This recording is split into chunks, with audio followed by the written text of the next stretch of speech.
sitaw ngayon. Ito muna ngayon. So, pamamantikain na lang. Hindi na po natin nilagyan ng mantika dahil pamantikain na lang po natin itong ating karne na baboy.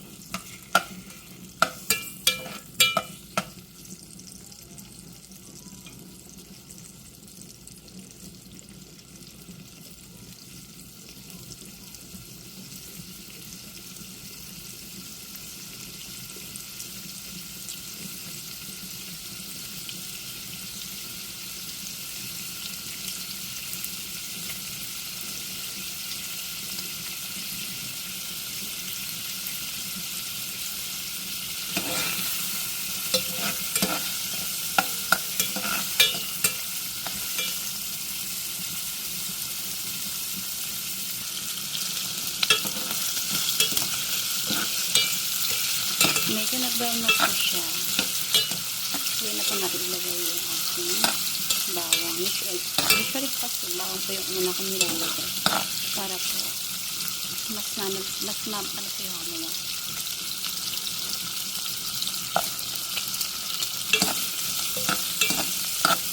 Mas mabango po.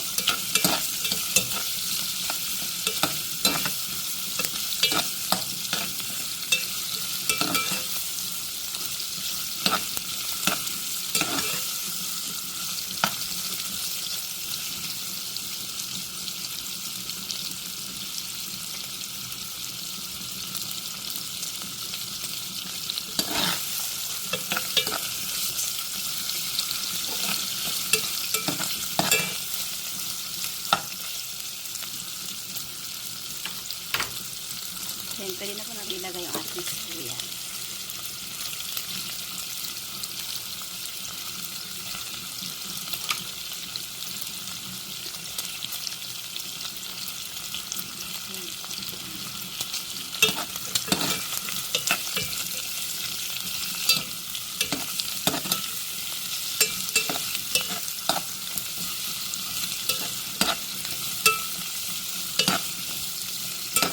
Tunog pa lang po. Masarap.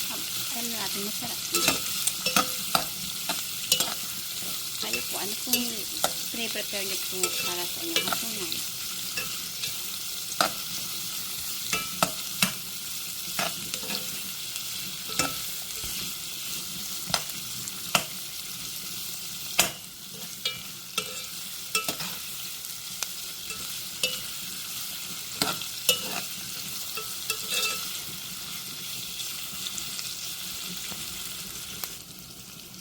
Ayan po, pwede natin ilagay yung ating sitaw.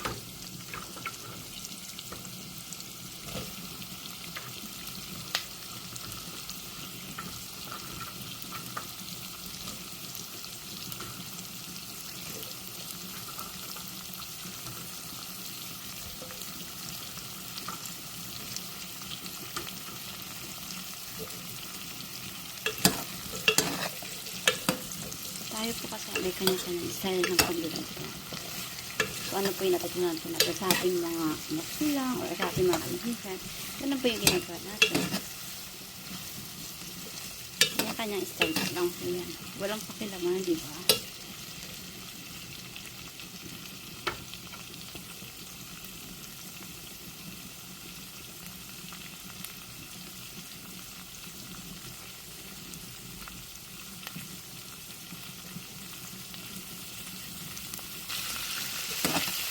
Isa lang po natin sa mantika yung ating sitaw para po crispy pa rin po siya kung naluto. Pwede na po natin siya lagyan ng soy sauce.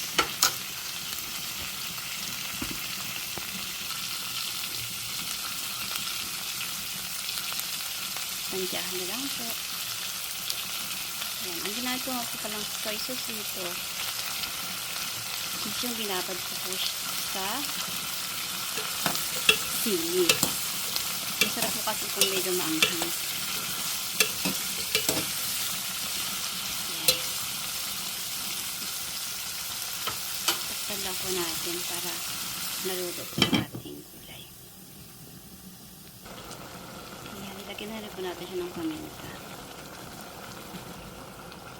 Lagyan din po natin siya ng oyster sauce.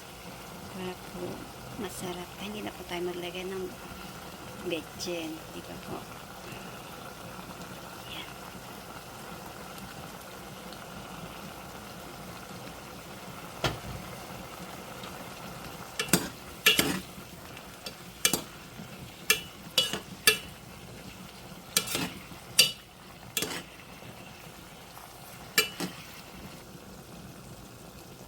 Ayan guys.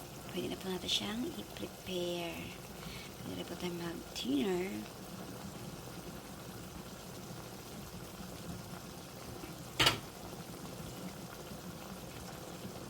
Magluto na rin po kayo ng inyong hapunan ng mga careers. Yan po, masarap po yan. Gulay is life. Diba po?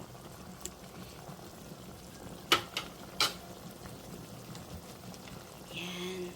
Masarap po yan. Magluto na rin po kayo. Bye-bye!